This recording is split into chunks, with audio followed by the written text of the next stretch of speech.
नमस्कार दोस्तों, 76वें गणतंत्र दिवस की आप सभी को हार्दिक शुभकामनाएं।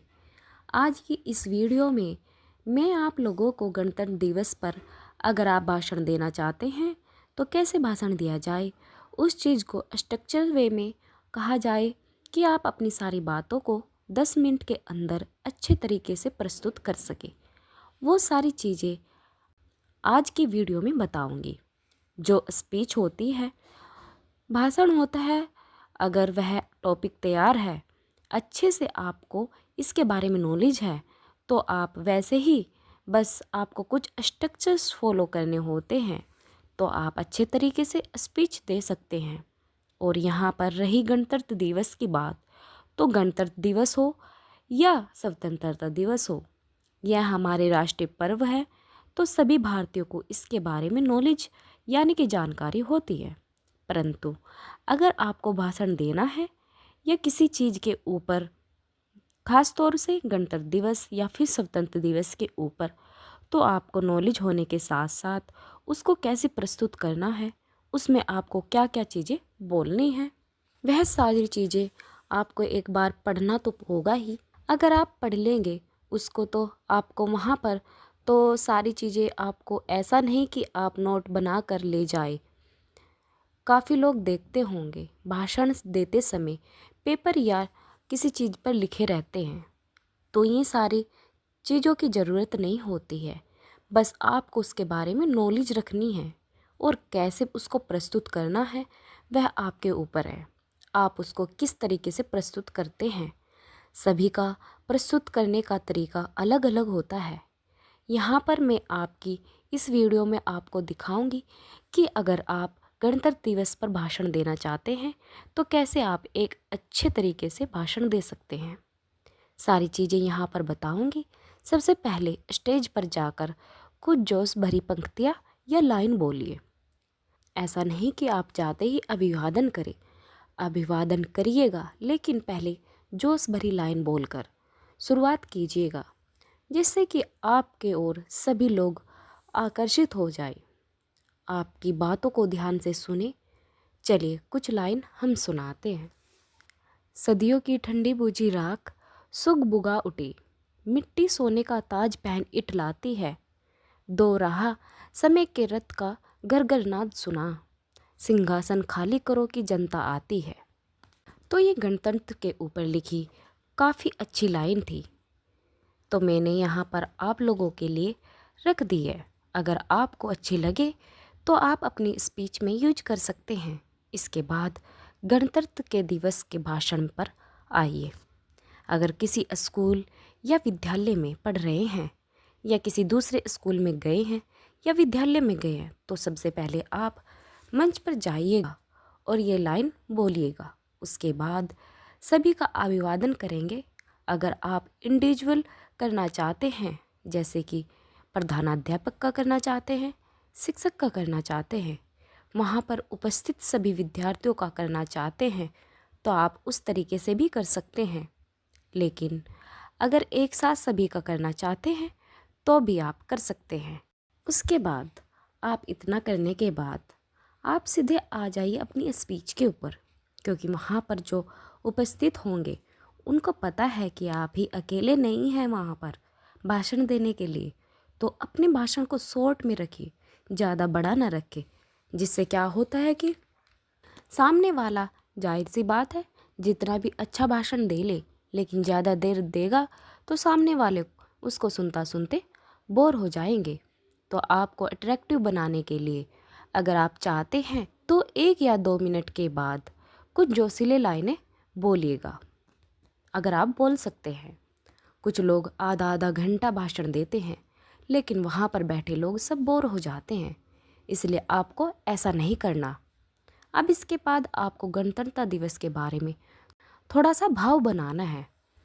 आज हम सभी यहाँ बेहद खास अवसर पर 76वें गणतंत्र दिवस मनाना के लिए इकट्ठा हुए हैं। भारत के लिए गणतंत्र दिवस केवल एक पर्व नहीं, बल्कि गौरव और सम्मान है। यह दिवस हर भारतीय का अभिमान है। अनगिनत लोगों की कुर्बानी के बाद भारत माँ को 15 अगस्त 1947 को आज़ादी मिली थी, लेकिन उसे स्वतंत्रता का आकार 26 जनवरी 1950 को मिला, क्योंकि इसी दिन हमारा संविधान लागू हुआ था। इसके बाद सभी को पता चल जाएगा कि आप किस चीज़ के बारे में बताने जा रहे हैं।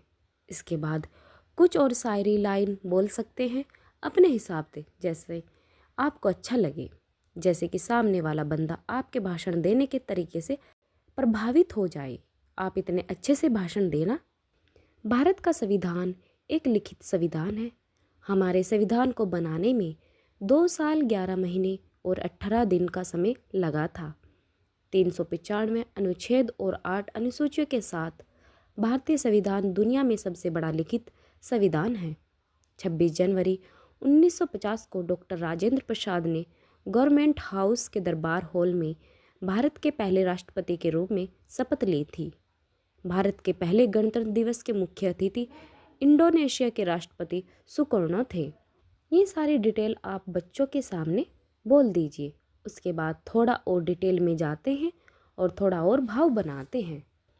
हमारे देश के महान नेता और स्वतंत्रता सेनानी महात्मा गांधी, भगत सिंह, चंद्रशेखर आज़ाद, लाला लाजपत राय, सरदार वल्लभ भाई पटेल, लाल बहादुर शास्त्री, भीमराव अंबेडकर आदि हैं। भारत को एक आज़ाद देश बनाने के लिए इन लोगों ने अंग्रेज़ों के खिलाफ लगातार लड़ाई लड़ी। अपने देश के लिए हम इनके समर्पण को कभी नहीं भूल सकते हैं। हमें ऐसे महान अवसरों पर इन्हें याद करते हुए सलामी देनी चाहिए। केवल इन लोगों की वजह से ये मुमकिन हुआ है कि हम अपने दिमाग से सोच सकते हैं और बिना किसी दबाव के अपने राष्ट्र में मुक्त होकर रह सकते हैं। इस चीज़ को आप अपनी भाषा में या अपने तरीके से बोलिए। सभी का नाम लीजिए जिसका भी नाम आपको याद आए। महात्मा गांधी, सरदार वल्लभ भाई पटेल, भगत सिंह, सभी का नाम लीजिए और इनको थोड़ा सा मतलब कि सम्मानपूर्वक बोलिए कि इन्होंने जो किया है वो हम नहीं भूल सकते हैं। इनको हम हर वर्ष 15 अगस्त 26 जनवरी को याद करते हैं। जो इन्होंने हमारे देश के लिए किया है, हम आज आज़ाद हुए हैं, ये सिर्फ इन लोगों के कारण हुआ है। ऐसे ऐसे आप बोल सकते हैं। इसके बाद डॉक्टर अब्दुल कलाम ने कहा है कि अगर एक देश भ्रष्टाचार मुक्त होता है तो सुंदर मस्तिष्क का एक राष्ट्र बनता है। उनका मानना था कि 3 प्रधान सदस्य हैं जो अंतर पैदा कर सकते हैं। वे हैं माता पिता और एक गुरु। भारत के एक नागरिक के रूप में हमें इसके बारे में गंभीरता से सोचना चाहिए और अपने देश को आगे बढ़ाने के लिए सभी मुमकिन प्रयास करने चाहिए। हमें जिम्मेदारी लेनी चाहिए तथा सामाजिक मुद्दों और जैसे गरीबी, बेरोजगारी, अशिक्षा, ग्लोबल वार्मिंग, असमानता आदि से अवगत रहना चाहिए और अपने स्तर पर योगदान देना चाहिए। आप जिस भी स्तर पर हैं आप योगदान करें। ये ना सोचें कि सामने वाला योगदान नहीं दे रहा है तो हम भी योगदान ना करें। इसके बाद गणतंत्र दिवस के मौके पर राजपथ पर तिरंगा फहराया जाता है, फिर राष्ट्रगान गाया जाता है, 21 तोपों की सलामी होती है। 1957 में सरकार ने बच्चों के लिए राष्ट्रीय बहादुरी पुरस्कार शुरू किया था। बहादुरी पुरस्कार 16 साल से कम उम्र के बच्चों को अलग अलग क्षेत्र में बहादुरी के लिए दिया जाता है।